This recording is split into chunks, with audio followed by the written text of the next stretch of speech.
So right now, before I leave, I'm going to be doing some field scouting, kind of going out there right now with me and the Boji dog. So I'm going to check out some of the erosion that we had last year due to significant rainfall and not practicing things like regenerative agriculture. So there wasn't any sort of like cover crop in there to, you know, infiltrate the water. But it was some of the largest rain that we've seen in a long time. It was right after we did the planting, so there was some erosion spots that happened. So I'm going to kind of go up there and check out to see if I need to do any type of smoothing out. Then also to kind of visually see if these fields, which fields are going to benefit from a cover crop, getting the cover crop on there. Am I going to have to change some of the rotation and do a small grain so I can plant a cover crop at the right time where it's going to actually be effective? So yeah, I'm going to go out there right now to check out to see, you know, what kind of some changes I can make this coming year on the home farm on some of these fields that are going to need it. So I'm kind of up at the one of our top points, me and Boji. I'll give you kind of a look here. So that's our field road, just came up. These, besides way up top, there are not our fields, but this is our fields.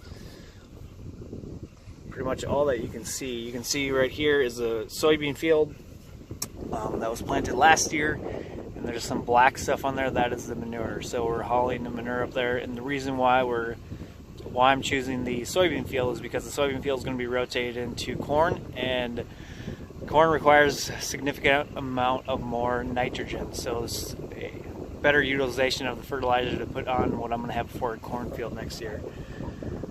So you can see some of the bluffs. Here's our field road.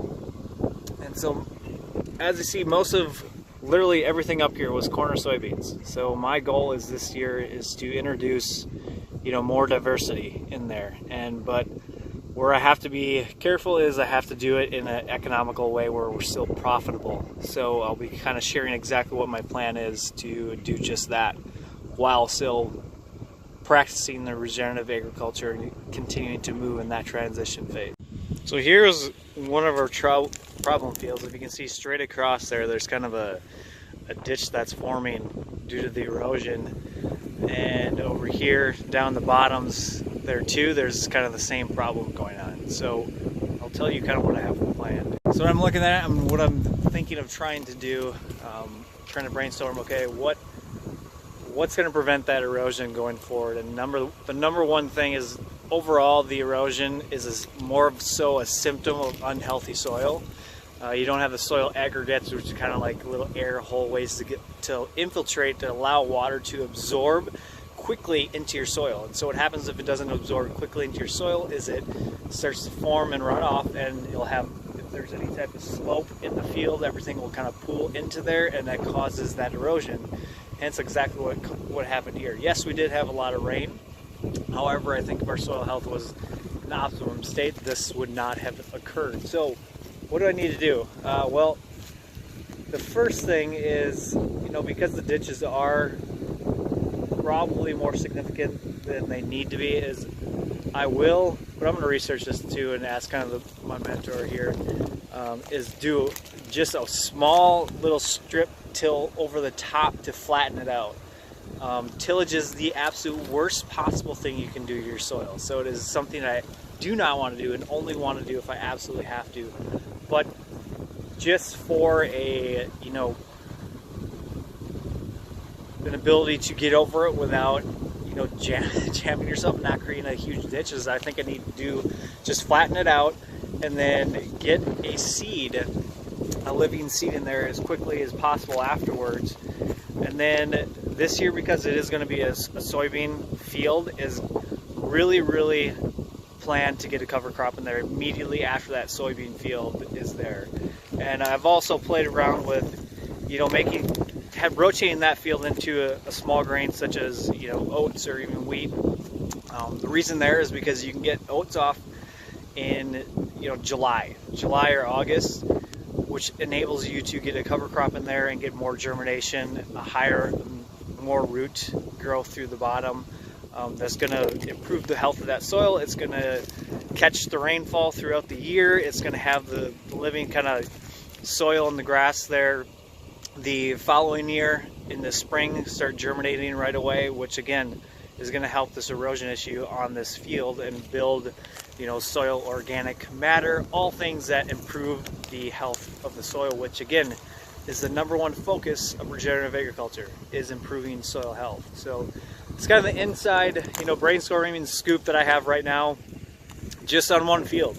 So again, I have 1,100 acres to, you know, utilize and to think what do I need to do for crop rotation, for integrating cover crops, what's the best route to do. So this is just about 10 acres, 10-acre field, but that's the plan on this one, because it is one of the fields that really needs, you know, focus, because we're having a lot of issues with the wetness and the erosion. So I'm excited to get this field on that plan and see the changes over the years.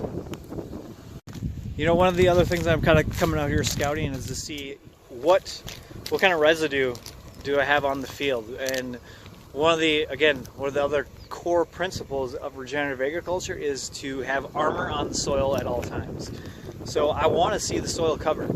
If we see bare soil, that's an exposed soil. It's like an exposed wound to elements of the environment, of rainfall, wind, and all that. So we want this soil covered. So I'm coming down and I'm looking, you know, what's left over from residue from the previous year. Is the soil going to be covered? And soybean fields, the smaller grains, the residue will burn down and you know, deteriorate quicker. Corn is going to have a slower degradation process.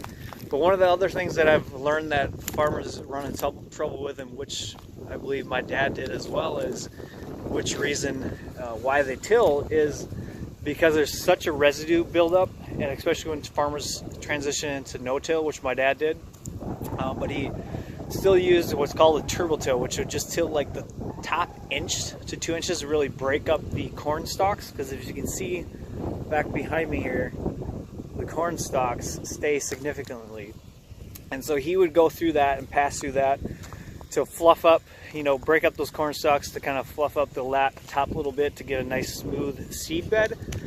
And what I've learned is that I think it's 98% of the actual biology, the life of the soil, lives in the top 2 inches of the soil. So when we go through there, we're literally like swiping away all of that and starting over from square one if our goal is to build soil life and soil biology and improve the health of the soil. So I need to see.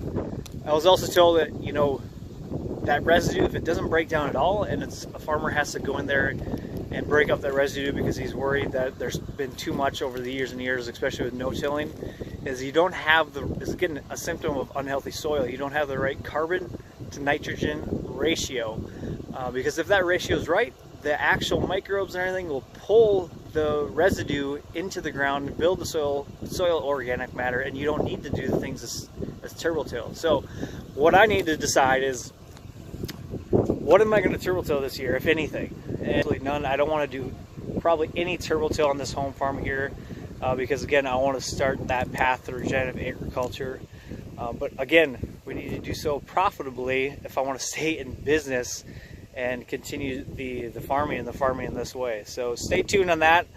Still brainstorming and deciding what I'm going to do, if any, type of that turbo tilling and on what fields. But I'm excited to see the difference, because I will do a side-by-side test to see, is it affecting yields? But the ultimate goal is get the soil health where I do not need to even think about using that, because the life is actually breaking down this residue as it should and building that organic matter during that year.